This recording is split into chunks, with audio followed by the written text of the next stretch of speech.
ನಾನು ಮಾಚಿಮಾಡ ರವೀಂದ್ರ, ಭಾರತೀಯ ಜನತಾ ಪಕ್ಷದ ಕೊಡಗು ಜಿಲ್ಲೆಯ ಜಿಲ್ಲಾಧ್ಯಕ್ಷನಾಗಿ ಕೆಲಸ ಮಾಡುವವರೆಗೆ ನಾನು ವಿದ್ಯಾರ್ಥಿ ಜೀವನವನ್ನು ಹಾಸನದ ಮಲ್ನಾಡ್ ಇಂಜಿನಿಯರಿಂಗ್ ಕಾಲೇಜಿನಲ್ಲಿ ವಿದ್ಯಾರ್ಥಿಯಾಗಿದ್ದಂಥ ಸಂದರ್ಭದಲ್ಲಿ ಭಾರತೀಯ ಜನತಾ ಪಕ್ಷದ ಹಾಸನ ಜಿಲ್ಲೆಯ ಯುವ ಮೋರ್ಚಾ ಅಧ್ಯಕ್ಷನಾಗಿ, ತದನಂತರ ವಿರಾಜಪೇಟೆ ತಾಲೂಕಿನ ಅಧ್ಯಕ್ಷನಾಗಿ, ಸಂಘಟನಾ ಕಾರ್ಯದರ್ಶಿಯಾಗಿ, ಪಕ್ಷದ ಜಿಲ್ಲಾ ಅಧ್ಯಕ್ಷನಾಗಿ ಇದುವರೆಗೆ ಸಂಸದರಾಗಿರತಕ್ಕಂಥ ಧನಂಜಯ ಕುಮಾರ್ ಇರಬಹುದು, ಸದಾನಂದಗೌಡ ಇರಬಹುದು, ಪ್ರತಾಪ್ ಸಿಂಹ ಇರಬಹುದು, ಶಾಸಕರುಗಳಾದ ಕೆಜಿ ಬೋಪಯ್ಯ ಇರಬಹುದು, ಬಸವರಾಜ್ ಇರಬಹುದು, ಎಲ್ಲರೂ ಕೂಡ ಇವತ್ತು ಕೊಡಗು ಜಿಲ್ಲೆಯಿಂದ ಸಂಸದರಾಗಿ ಶಾಸಕರಾಗಿ ಆಯ್ಕೆ ಆಗಲಿಕ್ಕೆ ನಾನು ಬಹಳಷ್ಟು ಕೆಲಸಗಳನ್ನು ಮಾಡಿದ್ರಿಂದ ಇವತ್ತು ಕೊಡಗು ಜಿಲ್ಲೆಯಲ್ಲಿ ಪಕ್ಷ ಇವತ್ತು ಏನೇ ಚುನಾವಣೆಗಳು ನಡೆದರೂ ಸಹ ಗೆಲ್ಲುವಂತಹ ಸ್ಥಿತಿಯನ್ನು ತಲುಪಿರುತ್ತದೆ.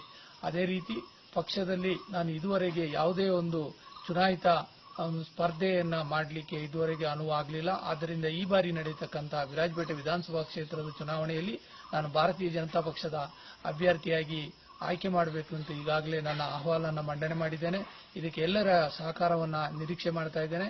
ಒಂದೊಮ್ಮೆ ನಾನು ಭಾರತೀಯ ಜನತಾ ಪಕ್ಷದ ಅಭ್ಯರ್ಥಿಯಾಗಿ ಈ ಚುನಾವಣೆಯಲ್ಲಿ ಸ್ಪರ್ಧೆ ಮಾಡಿ ಗೆದ್ದು ಬಂದಿದೆ ಆದರೆ ನನ್ನ ಮೊದಲ ಆದ್ಯತೆ ಕೊಡಗು ಜಿಲ್ಲೆಯನ್ನು ಕೊಡಗಾಗಿ ಉಳಿಸಿಕೊಳ್ಳಬೇಕು. ಅದೇ ರೀತಿ ನಮ್ಮ ಸನ್ಮಾನ್ಯ ನರೇಂದ್ರ ಮೋದಿ ಅವರ ಆಶಾಭಾವನೆ ಏನಿದೆ, ಸರ್ವರಿಗೂ ಸಮಬಾಳು, ಸರ್ವರಿಗೂ ಸಮಪಾಲು ಅನ್ನೋ ರೀತಿಯಲ್ಲಿ ಕೊಡಗಿನಲ್ಲಿ ಇರತಕ್ಕಂಥ ಎಲ್ಲ ಜನಾಂಗವನ್ನ, ಎಲ್ಲ ಮೂಲ ನಿವಾಸಿ ಬಂಧುಗಳನ್ನು ಒಟ್ಟಾಗಿ ಕರ್ಕೊಂಡು ಕೊಡಗನ್ನ ಮತ್ತೊಮ್ಮೆ ಗತವೈಭವದ ಕೊಡಗನ್ನಾಗಿ ಮಾಡಬೇಕು.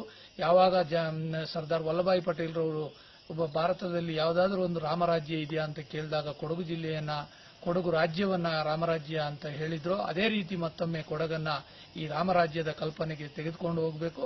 ಮತ್ತು ನಾನು ಆಯ್ಕೆ ಆದದ್ದೇ ಆದರೆ ನಾನು ಪೂರ್ಣವಾದ ಸಮಯವನ್ನು ಇದಕ್ಕಾಗಿ ಮೀಸಲಿಟ್ಟು ಕೊಡಗಾಗಿ ಮಾಡ್ತೇನೆ ಅಂತೇಳಿ ಈ ಸಂದರ್ಭದಲ್ಲಿ ಹೇಳ್ತೇನೆ.